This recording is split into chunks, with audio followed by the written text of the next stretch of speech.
Hello, listeners and viewers. It's Vertex Radio, and this is Trigger Point, where we bring you issues that shake the society and we give them the spotlight that they deserve. And of course, we bring it to you bold, unfiltered, and timely. Today, we're bringing you yet another current affairs issue, and we have an analyst in the studio with us to break it all down. We have with us today Dr. Adeola Adeyanju, who is a public affairs analyst and the North Central Coordinator of Chartered Institute of Local Government and Public Administration of Nigeria, STILPAN, with us today in the studio. Good afternoon, sir. A beautiful day, my sister. God bless you. Yes, sir. How are you feeling today, sir? I'm trying to cope. All right. So today we're going to be talking about the Nigeria educational system being under siege. Now, is this an issue of security failure or leadership issue? So we've known about the kidnap of students and some individuals in states like Niger State and some other states, and this has led to the closure of several schools, especially the federal government schools all across the nation. Now, is this what should be the next course of action from the government? And how do you think this would impact parents, teachers, even the students and the country at large? Thank you very much. You see, when we talk of insecurity, it is not the insecurities of life and property alone that Nigeria is battling with. Okay. If you check the National Bureau of Statistics 2023, we were made to believe that not less than 133 million Nigeria are battling with multidimensional poverty. Those people could not access education, those people could not get fine food, so those people who could not get medical care, varieties of issues. Cybercrime is another insecurity, but this issue of our life and property, probably by the bandits, is another challenge that is facing Nigeria now, and it has moved to a series of dimensions because you discover that in many villages, community, and area where you've not even had an antecedent of such, it has been happening cut across now. And the neglect might be the issue might be as a result of government neglect for some time, and it has affected a lot of people. Closing school is a temporary issue, which I believe is a measure put up by government, but it is not too good because one is going to affect the parents psychologically, it's going to affect the teachers, there will be displacement of students, and even most of the students might be thinking what they are experiencing now is part of life that's supposed to continue. So at the period when they will be at the edge of formulating policy, kidnapping might be part of the system for them. That is why we are employing government to do something fast at hand so that it will not degenerate more than where it is now. That's true. Most of these affected schools are located in rural or semi-urban areas where there's poor road access and even a bad road network and proximity to police stations. How do you think this contributes to the vulnerability of these places and how, let's say bandits enter into the community because there's no proximity to police stations? How do you think this has contributed to it? You see, when we check the National Bureau of Statistics, I said the other time, the statistics said 72% of poor people stay in the rural area, while you have 42% in the urban area. Putting this aside, you discover that most of these rural areas what contribute to the poverty in that area is lack of access to good road, clean water, medical, and what have you. And for a vehicle or any information gadgets to fly through those areas might be very difficult. And it is more or less that most of the remote area has been neglected. And that is why we talk about local government autonomy in order to enhance the grassroots. This has not been taking place. So these people are facing a lot. Look at the one that just happening in Kwara State, I think day before yesterday. If not for the interception of Nigeria police that quickly swing into the action. Before now, there used to be Operation Safe the school, where you have fence being erected within school, and you have security architect, and most of these CCTV camera were said to be mounted in school. Those policy has failed out, nothing has happened. So the rural area in Nigeria are facing a lot of issues due to those factors you put at hand. And it is not the fault of the present government, it is a combination of issues. So for these things to be a thing of past, I think there must be a combination of effort, even from the political office holder who were aspiring for political office in another political party, who believe the issue of insecurity that is operating now is the responsibility of the present administration. We all hold Nigeria. For instance, look at when the issue of kidnapping took place in, I think, Manga in Niger State. Yes. You discover that some political party members were fighting for national secretariat, forgetting that something has happened. So these are the people that are coming to the public office. I believe governance should be the responsibilities of everybody in Nigeria, the community people, and the political office holder, along with the party stakeholder in various political parties. Not myself first to get to the political position and forget about what is operating in the country. That's true. So let's say the government coming in could have put in place systems to actually cater for those schools in those areas. We may probably not be here right now. Yes, even if it will be the way it is now, there will be something to mitigate it. Go to most of these schools, no fence, coupled with religion factors. For instance, the one that happened in Niger State. Yeah. That of Kebbi State is Manga. The one in Niger State, St. Mary, I think, Catholic school. Exactly. The government have said that all boarding schools should be abolished temporarily. But these schools were still in operation. But we are not going to discuss that. It is how to relieve those children that are being exposed to danger, which is the most important. And notwithstanding, if government before now have been putting things in place, the situation will have been different from what we are saying now. But virtually nothing is happening as far as security architecture is concerned at the grassroots level. And that is why you see when that of Okeode happened, another one happened in what's the name of this? Eruku. Even day before yesterday, we learned that another one thing happened in Sampa. So putting all this together, it means the rural area have been put into danger, coupled with varieties of people that were being accommodated in most of those villages. You discover that when you go to most of this remote area, the youths who happen to be the inhabitants have gone to the city to go and look for daily work, and you now see the aged people and probably those people that were not from those states in the name of probably doing one business or the other. And it has been suspected that majority of these people are the one giving information to the invader, and that is why we are appealing to the government. It is their responsibility. They are the custodians of life and property. It is better to separate the hand of monkey from the hand of baby in the stew. If not, one will be accused of cannibalism. If they refuse to separate those people that are being integrated themselves in the area from the inhabitants, you won't know the categories of people that are giving information to the invaders. That's true. But we've seen a large number of female students being kidnapped and in rural areas. Why do you think, or is it just an impression that we have female students taken and in the rural areas? Why do you think it's like you that? see, the assumption in that area is probably number one. The essence of kidnapping is for ransom. You understand? Okay. But we discovered that most of the terrorists are the ones that are even collecting ransom from the bandits. And the terrorists are having a community on their own, which they believe that they need to propagate the community by getting female they will get married to.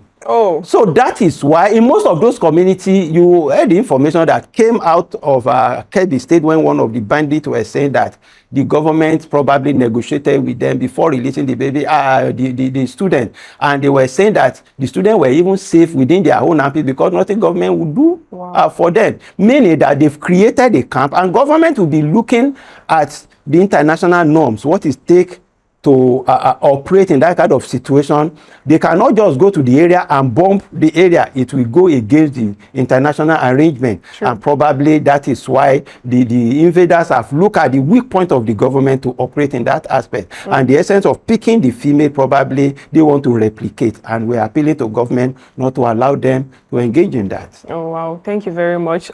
This is still Trigger Points on Vertex Radio. All right, let's move to this. UNICEF reports that over 11,000 schools in northern Nigeria have shut down since December 2020, and this is due to insecurity. How do you think this has deepened educational inequality between northern region and the rest of the country? That's a funny question. Even before the UNICEF assessment, you can discover that there are disparities between the levels of people that are getting education at the tender age within the geopolitical zone of the nation. In some aspect of Nigeria where you get there, some people doesn't even want their word to go to school at all. Talk more of a situation where some schools were being closed and you discover that it is the stranger or those people that migrated from another state that yes. So as a result of this, I think we have to blame the policymaker in those areas. And who are the policymakers? It is mostly the state governors in those areas because they know what is operating. And most of these youth are the one engaging in this banditry issue that is operating, because even the video that were trending along, we were made to believe that a JTF personnel killed a particular man whose son happened to be a bandit member, and they went to go and revenge what has happened from his father. Automatically, they know themselves. And to whose fault? It is the government's fault. If the governors in those areas can put a concerted effort, just like the meeting that is about taking place within the 19 northern state governors, in order to checkmate this idea of out of school, and how they are going to look at the insecurity that is ravaging the area so that they will bring things into normal. So the government are still the one to blame. All right. Yeah. You spoke about kidnapping being for ransom, which, okay, that's why people kidnap for, part of the reasons they kidnap is for ransom. But in the situation in the country right now, do you think these people still kidnap for ransom alone? I think they have taken it to be a business sort of. Okay. And because government before now has been keeping mute, if you look at 2014 when the Chibok issue happened. Almost 2 to 3 weeks we could not get anything from government. You only hear something from the pages of newspaper.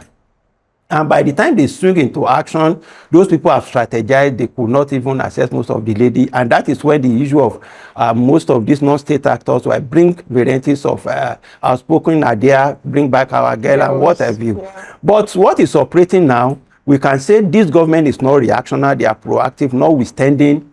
Their proactiveness, their proactiveness is not as expected as what we are expecting. You think yes, when it's, they quickly swing into the situation. And let me say it is 50-50. They are somehow proactive in time of bringing those children that are being kidnapped. Okay. But in time of putting security architects into place so that it will not happen at all.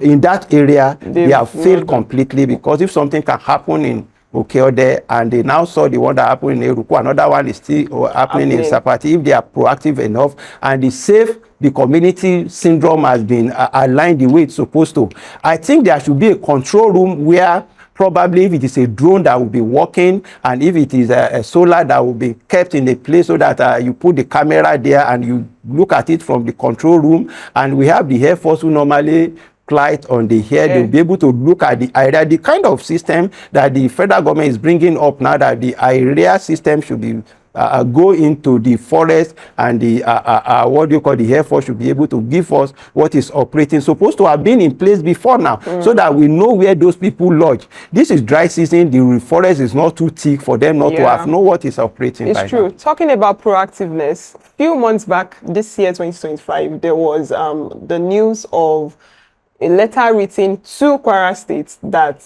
terrorists were coming. I don't know if you are aware. We heard of yes. It. Yeah. Now, talking about proactiveness, why do you think the government turned deaf ears to that? You see, everybody have been blaming the government, including myself. I have to be sincere with you. Should they not be blamed?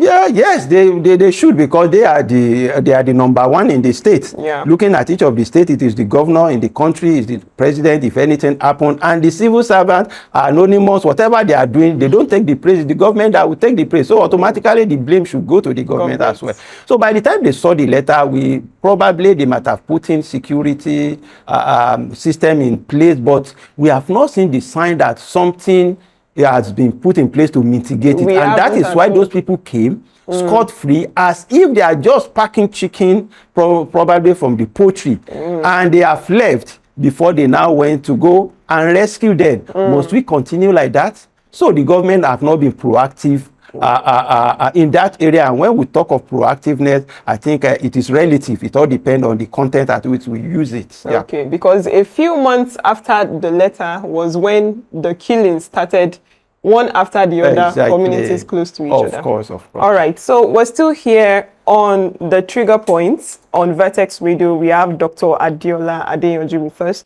Let's go on a short break.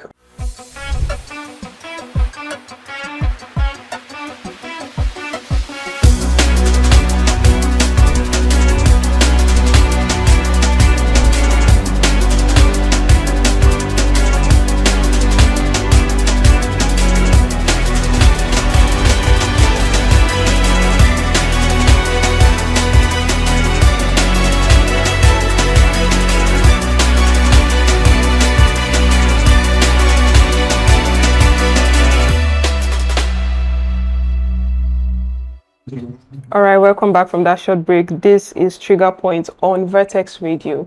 And we still have with us Dr. Adeola Adeyanju, Public Affairs Analyst, North Central Coordinator of Chartered Institute of Local Government and Public Administration of Nigeria, SIPAN. Thank you for staying with us, sir. With schools closing and students displayed, learning interrupted, what alternative learning models do you think governments and communities should consider in situations like this? You see, we are still developing. Okay.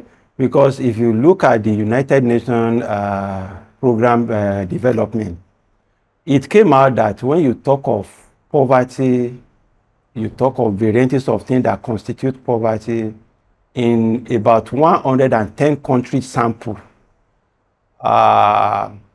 Around more than 1.1 million people were in series of poverty. That is according to United Nations Development Program. And among these countries, the country that dominated this area were in South Asia, North America, and Sub-Sahara. Sub-Sahara, Nigeria fall into it. And if you look at the numbers of people out of school, even without insecurity, there were many. Now the insecurity have come on board. If you look at what happened during the COVID-19 period, people were going online to study, whatever. It has been demonstrated. If not for higher institution of learning, if you are talking about the elementary system of learning, the idea of e-system learning might not help in a developed nation.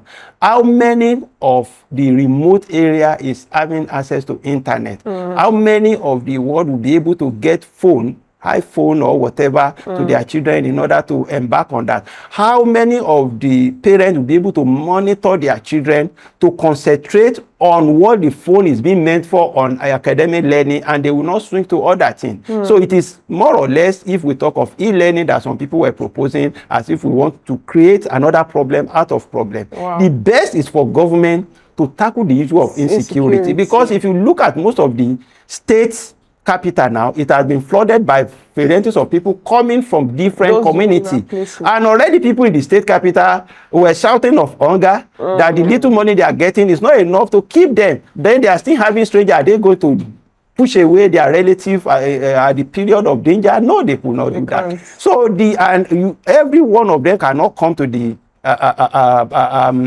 urban area to come and learn. It will be flooded. So the best of it is to tackle the issue of insecurity in varieties of ways. If you don't mind, I can suggest some way that. Okay, we'll get to that later. Okay. So we'll just have to appeal to parents and the communities that they should be patient with the government. Yeah, and that idea should be temporary. Locking the school for now should be temporary. It should not be a permanent measure. Because I can't imagine being a student and I'm out of school, let's say about to write WAEC. Honestly. Or junior WAEC. Of course. Oh, that's so sad. So the president has ordered the recruitment of 30,000 additional police officers.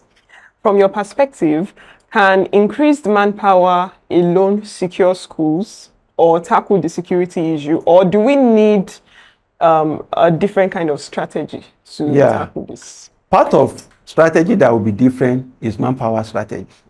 Because even if we are going to use robot, somebody must control robot. So we must get personnel. Which kind of personnel are we putting there? That is the problem. Okay. 10,000 before now, 30,000 now. What is the model of recruitment? There was a time when we have the radicalization and reintegration of this insurgency back into the society. Some people were put in the security architect. How sure are we it's not part of them that are giving information to their people where a military officer will be ambushed and killed? So if they are putting up the personnel, it's a good strategy. But how will you select the personnel is another thing.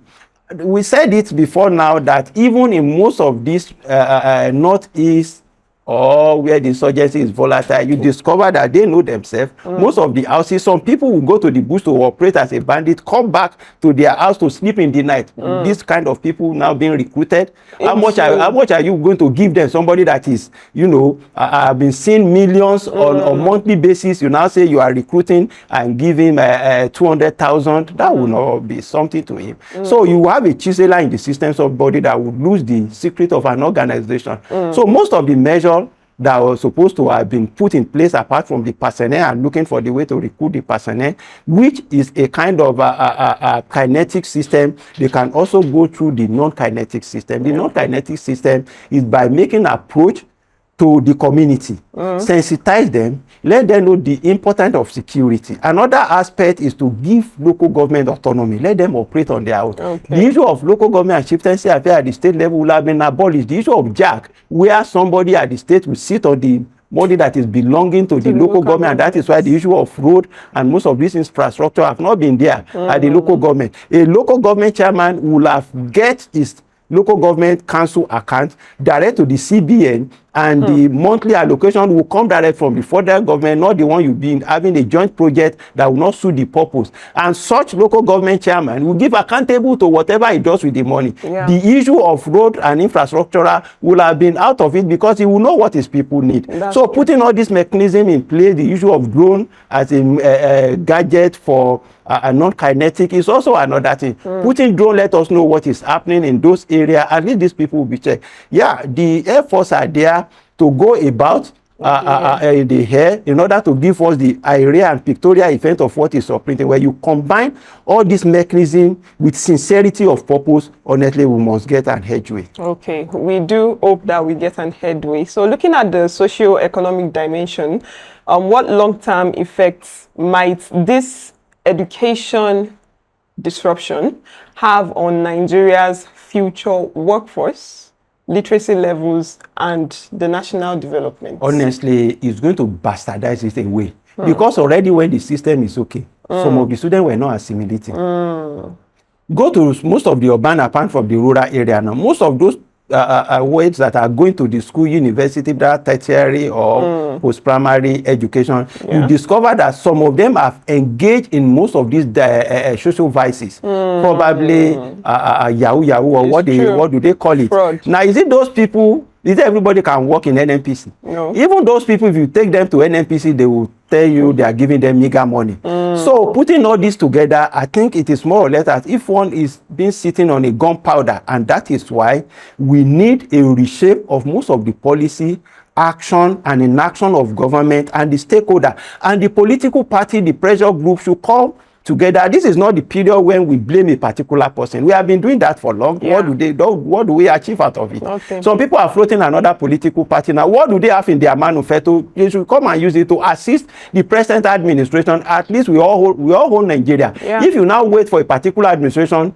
to complete its own tenure and you now bring up your own strategies, do you know the numbers of people that will have lost their life? So we must have a concerted effort if at all we want to get to an headway. So what urgent steps would you prescribe to the government? Yeah, most of the, when you talk of government, everybody is government, but some people might be thinking the reigning party is the government. No, I've said it.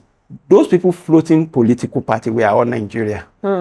And if they want to continue to blame, those people that have not done it before should come and blame. No, those people that have done it that we have seen. And those people that have done it before, whatever idea they know, because you learn from your failure. Yes, they have done it before. This is what they're supposed to do. Those people that are there now, probably they are failing us. Then give us your own idea to support them. It's happened in advanced country. Ben Kati happened to float another political party, and when the last administration of Barack Obama came in, he invited him to come and put up his own strategies. These are part of the thing we are expecting in order to make it better Nigeria. We don't have an angel that will come one day and change everything. If you believe the person there now is not doing well, then you give him your own idea. So part of what we can do is to combine efforts with sincerity of purpose, both the military, the communal, and those people floating political party, even the non-state actors that believe they are pressure group, and where some people believe that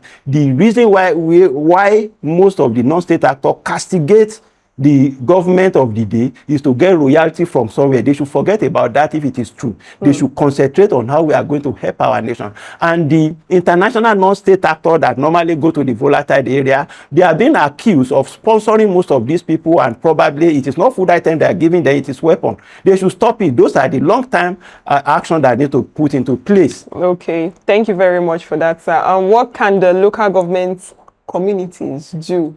We feel their voices have not been heard enough. What do you think they can do? Yeah, they should integrate themselves. Integrate themselves, and they should not believe in politics of money. Somebody will come give them something. No. Open governance is there.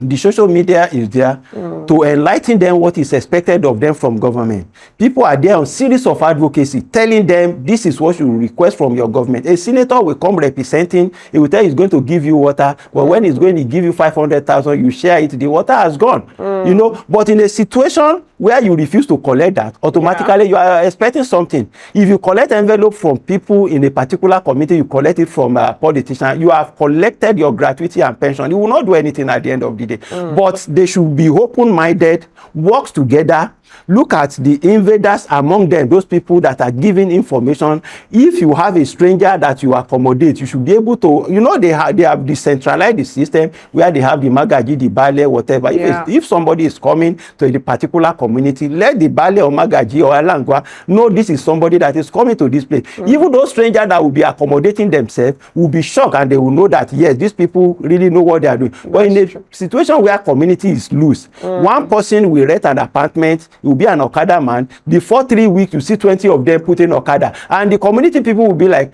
we won't get anybody taking us to where we are going. That is why anybody will come and kill you at the end of the day. So let us be vigilant at the community. Let us work together. Let us make ourselves one. Thank you very much, sir. Let's remain vigilant. Let's be integrated, and let's stand together to get a better Nigeria. Thank you very much. We have our guest, Dr. Adeola Adeyanju, a public affairs analyst, North Central Coordinator of Chartered Institute of Local Government and Public Administration of Nigeria.